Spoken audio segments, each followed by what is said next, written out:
नमस्कार दोस्तों, स्वागत है आपका हनल ऐसे न्यूज में। आज हम आ चुके हैं भारत की पावन भूमि हरियाणा में, जहां आज हमने विजिट किया है सतलोक आश्रम श्री धनाना धाम, जो कि संत रामपाल जी महाराज के सानिध्य में चल रहा है। यहाँ हम आए हैं इस आश्रम के सबसे खूबसूरत जगह पर, जहाँ बहुत ही सुंदर तरीके से इन्होंने संत रामपाल जी महाराज जी का जो ये दरबार साहिब है वो सजा रखा है।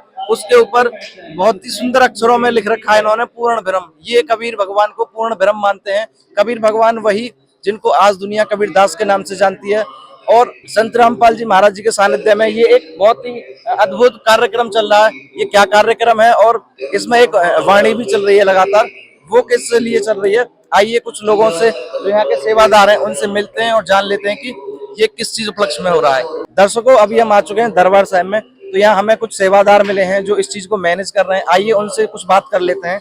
नमस्कार सर। नमस्कार भाई साहब। क्या नाम है भाई आपका? सचिन दास भाई। सचिन जी, हमें ये बताइए यहाँ जो ये कार्यक्रम हो रहा है ये किस उपलक्ष्य में हो रहा है? ये तत्वदर्शी संत रामपाल जी महाराज के बौद्ध दिवस के उपलक्ष्य में संत गरीबदास जी के अमर ग्रंथ वाणी बौद्ध दिवस चल रहा है जी।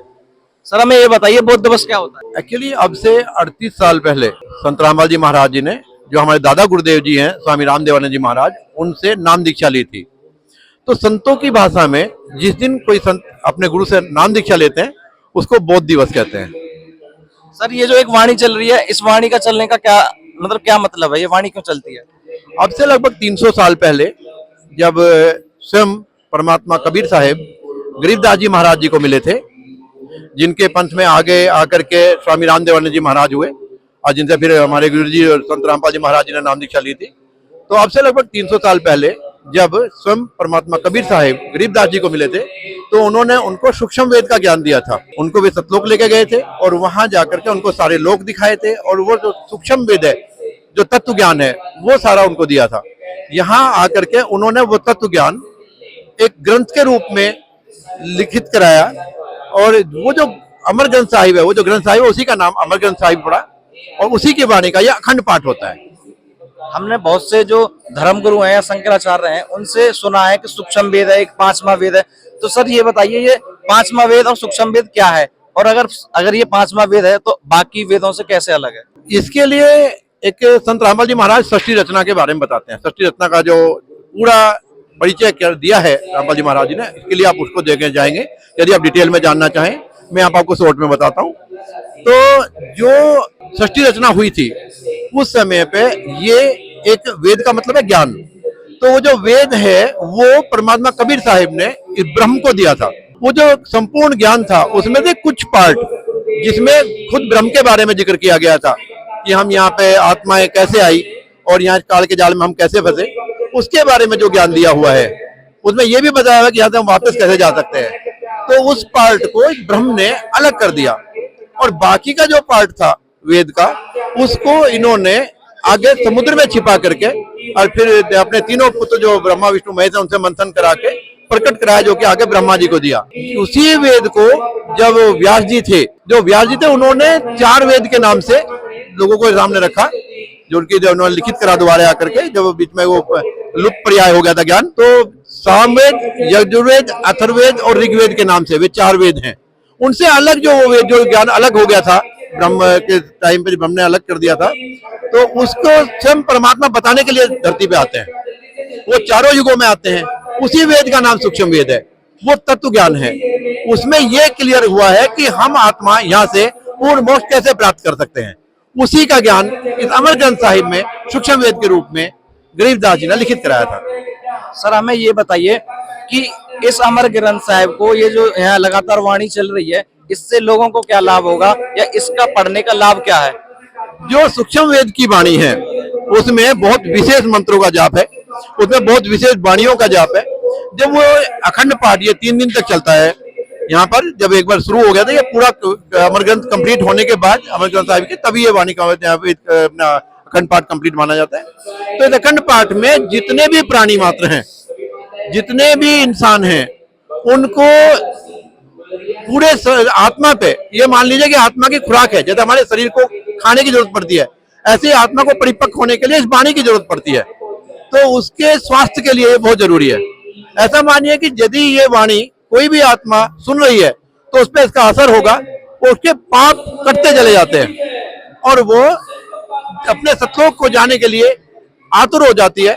उसे लगता है कि हे भगवान मैं कैसे जाऊं, कैसे निकलूं, और उसी में फिर परमात्मा रामपाल जी महाराज के रूप में जो अभी आए हुए हैं यहाँ पे, खुद कबीर साहिब धरती पे विराजमान है, वे फिर जो मंत्र देते हैं उन मंत्रों का जाप करके वो आत्मा अपने स्वधाम को चली जाती है। जी सर, आप क्या बताना चाहेंगे कि ये जो वाणी जो चल रही है इसका क्या लाभ है और समाज में इसका क्या इफेक्ट पड़ेगा? देखिए, ये जो अमर ग्रंथ साहब का पाठ चल रहा है, वाणी जो इसके अंदर है, शब्द जो होता है वो अखंड होता है। इस तरह जैसे जो भी वाणी बोली जाती है वो हर एक प्राणी के ऊपर जाके असर करती है। जैसे जो भी हम नॉर्मल वाणियां उच्चारण करते हैं उसका भी आपके दिमाग के ऊपर असर पड़ता है। ये जो वाणियां हैं इससे क्या होता है कि जो नॉर्मल गंदे विचार हैं वो ऊपर उठ जाते हैं। ये वाली वाणियां आपके ऊपर असर करती हैं, पशु पक्षी जीव जंतु हर एक के ऊपर असर करती है और आपके सुविचार हो जाते हैं। जैसे हम बोलते हैं ना पॉजिटिव वाइब्स होती हैं, तो पॉजिटिव वाइब्स आपके आसपास आ जाएंगे, जो नेगेटिव विचार है वो दूर चले जाते हैं। इससे आपको मन की शांति मिलती है, आपको पुण्य करने के लिए प्रेरित करती है और वाणी का जो असली जो असर है वो आपके ऊपर पड़ता है। ये इसका एक साइंटिफिक इफेक्ट भी है।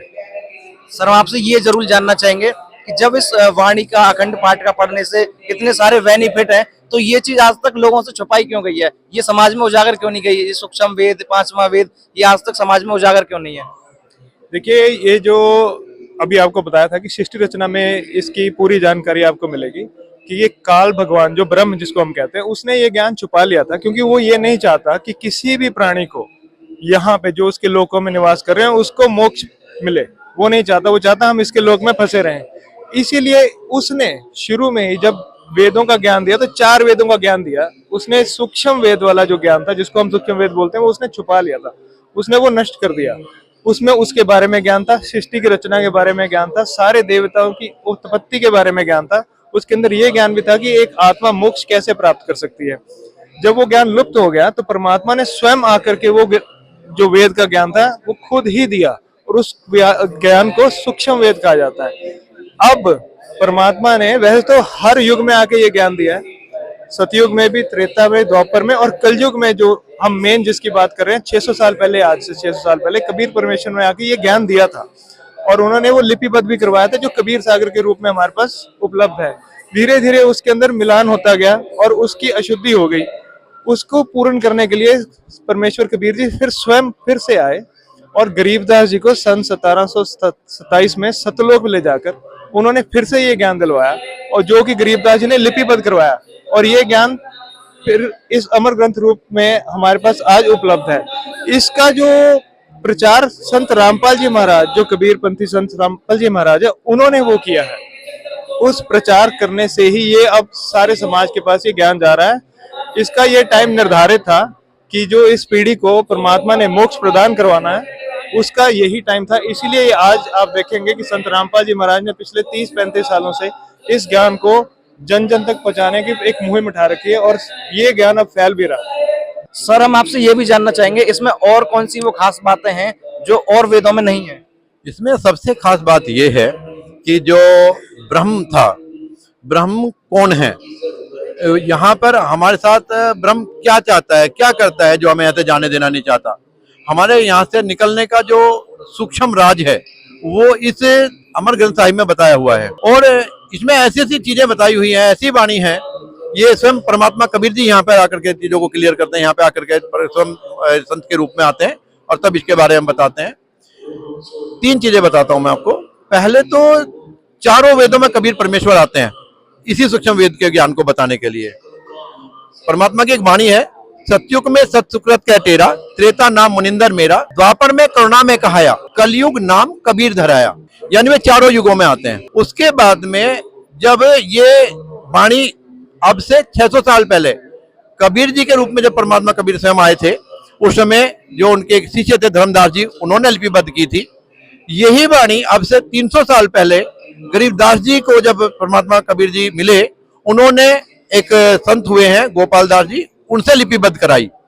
इसमें ऐसी ऐसी चीजें लिखी हुई है, ऐसी ऐसी चीजें बताई हुई हैं जिसका प्राणी मात्र को पता ही नहीं है आज की दुनिया में।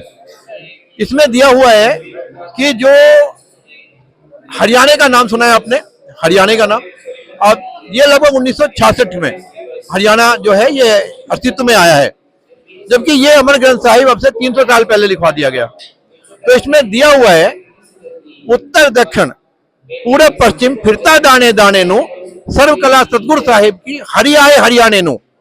इसमें देखिए 300 साल पहले हरियाणा प्रांत का जिक्र किया गया है। तब यहाँ पे ये पंजाब होता था, हरियाणा नहीं होता, हरियाणा के नाम को कोई जानता भी नहीं था। अमर ग्रंथ साहिब में हरियाणा शब्द दिया है कि यहाँ पे परमात्मा स्वयं आएंगे। मतलब ये वाणी जब बोल दी गई थी जब हरियाणा बना भी नहीं था। बिल्कुल, उस समय हरियाणा एग्जिस्टिंग में ही नहीं था, उस टाइम हरियाणा के बारे में दिया हुआ है। ठीक इसी तरह से एक और वाणी थी जो कबीर जी ने दिया था, जहाँ कबीर सागर में दिया हुआ है, तो वहां भी बिल्कुल इसी तरह से दिया हुआ है, जब कलयुग बीत जाए 5505 तब ये वचन मेरा होगा साचा। तो ये आज वो घड़ी है जो कबीर साहब ने बोली थी कि मैं आऊंगा और पिछली पीढ़ी वाले जो मेरे हंस हैं उनको मैं यहाँ से पूर्ण मोक्ष दिलवाऊंगा, मैं यहाँ से निकाल के लेके आऊंगा। इसलिए उनको बंदी छोड़ भी कहा गया है। गरीबदास जी को भी बंदी छोड़ कहा गया है। उनकी वाणी जो है, सर बंदी छोड़ का मतलब? बंदी छोड़ का मतलब है काल के बंद से छुटवा के ले जाने वाला, वो परम पिता परमात्मा, वे कबीर साहिब हैं।